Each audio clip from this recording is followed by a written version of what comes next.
여러분, 지금 이 순간 솔직하게 대답해 보세요. 여러분은 지금 자신이 원하는 삶을 살고 있습니까? 스스로 선택한 길 위에 서 있습니까? 아니면 누군가가 설계해 놓은 레일 위를 그냥 달리고 있습니까? 잠깐 멈추고 생각해 보세요. 지금 내 직업은 내가 진심으로 원해서 선택한 것입니까? 지금 내가 추구하는 목표는 정말 나의 목표입니까? 아니면 부모님의 기대였습니까? 사회의 기준이었습니까? 19세기 독일의 한 철학자가 이 질문을 들었다면 아마 이렇게 말했을 겁니다. 당신은 아직 낙타다. 오늘 우리가 함께 이야기할 사람 프리드리히 니체입니다. 그리고 오늘이 끝날 즈음 여러분은 분명 이 질문을 다시 스스로에게 던지게 될 겁니다. 1844년 프로이센의 작은 마을 뢰켄에서 한 아이가 태어납니다. 아버지는 목사였고 어린 시절 내내 종교적인 분위기 속에서 자랐습니다. 그런데 이 아이는 커가면서 점점 이상한 질문들을 하기 시작합니다. 신이 정말 존재한다면 왜 이 세상에 이토록 고통이 많은가? 우리가 믿는 가치들이 정말 절대적인 것인가? 그는 뛰어난 학자였습니다. 24살이라는 나이에 스위스 바젤 대학의 고전문헌학 교수로 임용됩니다.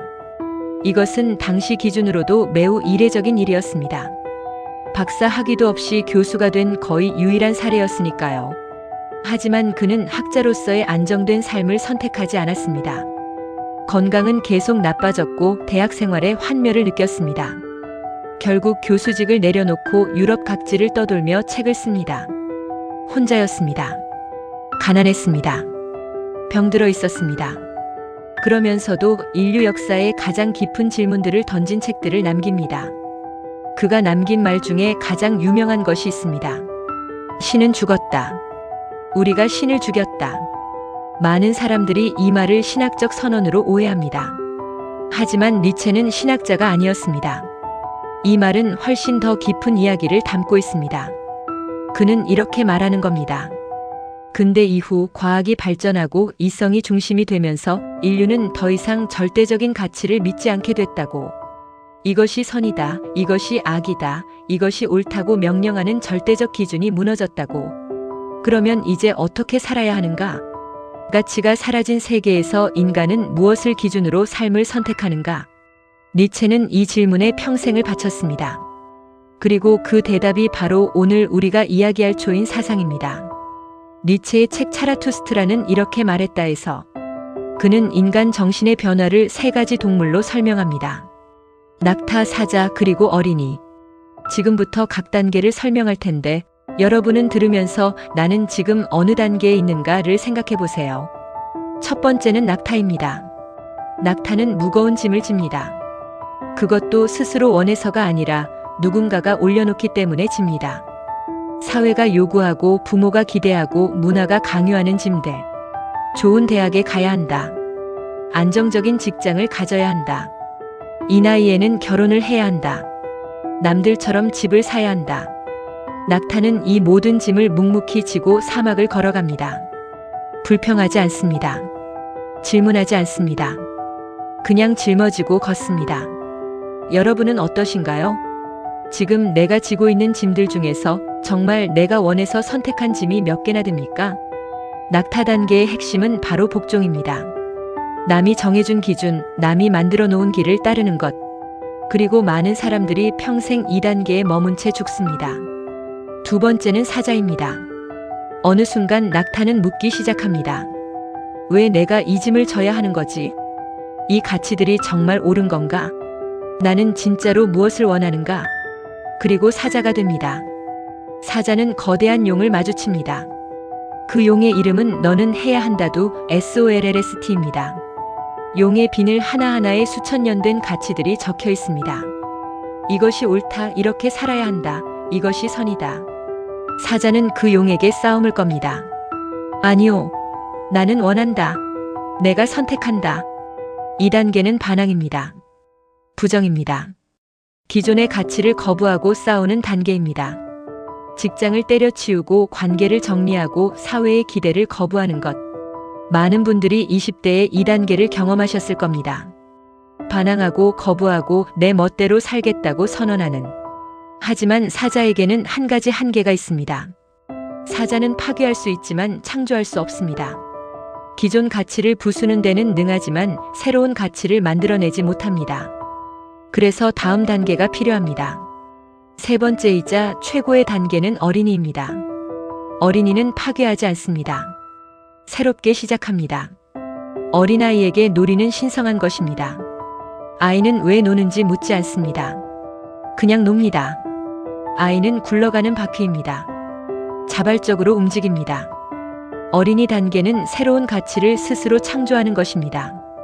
남이 만들어 놓은 가치도 그것에 반항하는 것도 아닌 완전히 새로운 게임의 규칙을 자기 자신이 만드는 것입니다. 니체는 말합니다. 어린이가 된다는 것은 유치해진다는 뜻이 아닙니다. 자신의 삶을 하나의 창조 행위로 바라본다는 뜻입니다. 자, 이제 생각해 보세요. 여러분은 낙타입니까? 사자입니까? 아니면 어린이입니까? 이제 가장 오해가 많은 개념에 대해 이야기할 시간입니다. 바로 초인, 독일어로 위버멘슈입니다. 이 단어를 들으면 많은 분들이 어떤 이미지를 떠올리실까요? 우월한 유전자, 타고난 천재, 남보다 강한 특별한 존재. 어쩌면 나치가 이용했던 그 이미지를 떠올리실지도 모릅니다. 그런데 저는 오늘 그 오해를 완전히 깨드리고 싶습니다.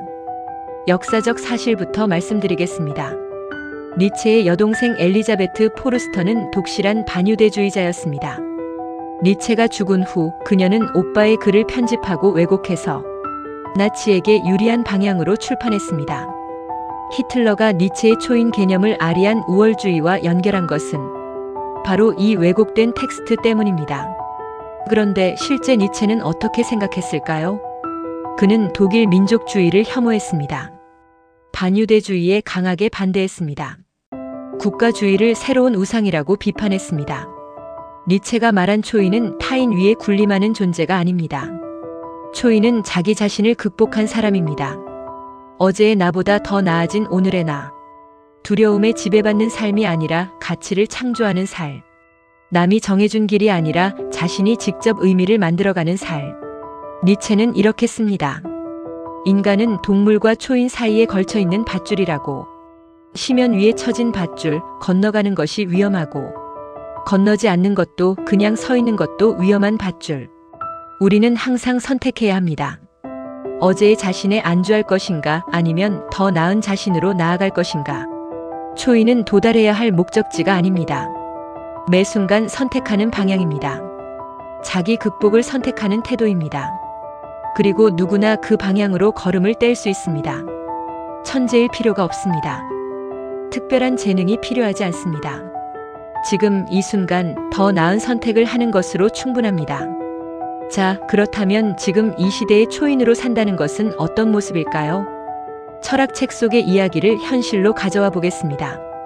저는 5가지 구체적인 제안을 드리고 싶습니다. 첫 번째입니다.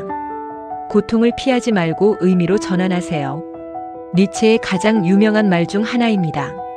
나를 죽이지 못하는 것은 나를 더 강하게 만든다. 이 말은 단순한 격려가 아닙니다. 고통에는 2가지 반응이 있다는 철학적 통찰입니다. 첫 번째 반응, 고통을 피해야 할 재앙으로 보는 것. 이 반응은 우리를 낙타로 만듭니다. 짐을 싫어하지만 여전히 집니다. 두 번째 반응, 고통을 성장의 원료로 보는 것. 이것이 초인의 시각입니다. 실패했습니다. 그 실패에서 무엇을 배울 수 있습니까? 거절당했습니다. 그 거절이 나를 어떻게 단련시킵니까? 관계가 끝났습니다. 그 경험이 나를 어떤 사람으로 만들었습니까? 고통을 없애려 하지 말고 고통으로부터 의미를 추출하는 능력. 그것이 초인적 삶의 첫 번째 기술입니다. 두 번째입니다. 비교를 멈추고 자신만의 척도를 만드세요. SNS를 열면 늘 누군가의 성공이 보입니다. 더 좋은 차, 더 좋은 집, 더 좋아 보이는 관계.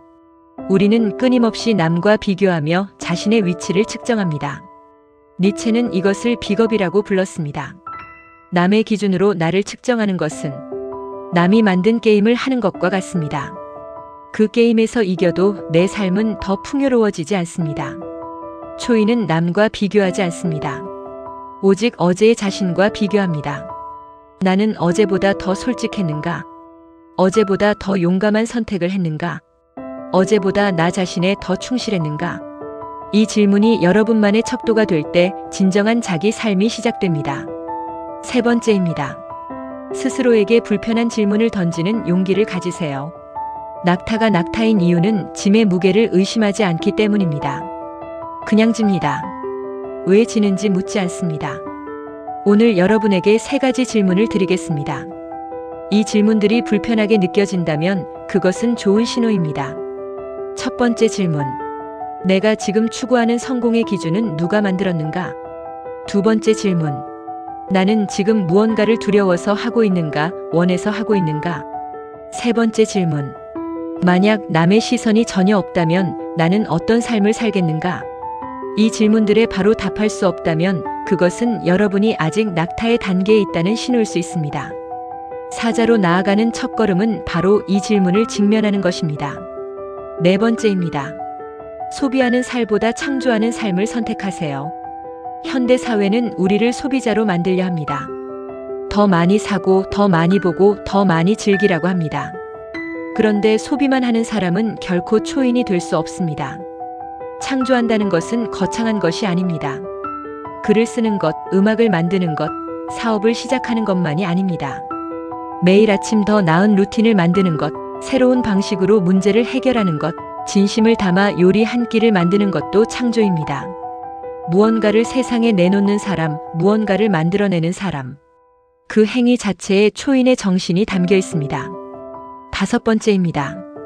아모르 파티 운명을 사랑하세요. 니체는 이 말을 매우 강조했습니다. 운명을 사랑한다는 것은 체념이 아닙니다. 현실을 받아들이는 것도 아닙니다. 그것은 내 삶에서 일어난 모든 것, 좋은 것도 나쁜 것도 내가 선택한 것도 어쩔 수 없었던 것도 모두 내 것으로 받아들이고 긍정하는 태도입니다. 이 모든 것이 있었기에 지금의 내가 있다. 이 태도로 삶을 바라볼 때 우리는 피해자의 길을 멈추고 자신 삶의 작가가 됩니다. 이것이 초인의 마지막 조건입니다. 오늘 우리는 니체의 초인 사상에 대해 이야기했습니다. 낙타처럼 남이 정해준 짐을 지는 살, 사자처럼 그 짐에 반항하는 살, 어린이처럼 자신만의 가치를 창조하는 살. 초인은 선택된 사람이 아닙니다. 선택하는 사람입니다. 니체는 이렇게 말했습니다. 인간은 극복되어야 할 무언가다. 오늘 이 영상이 끝나고 여러분이 딱 한 가지만 바꿔보셨으면 합니다. 남의 기준이 아닌 자신의 기준으로 하루를 시작해보는 것. 그게 전부입니다. 작은 변화 하나가 낙타를 사자로 만들고 결국 어린이로 이어집니다.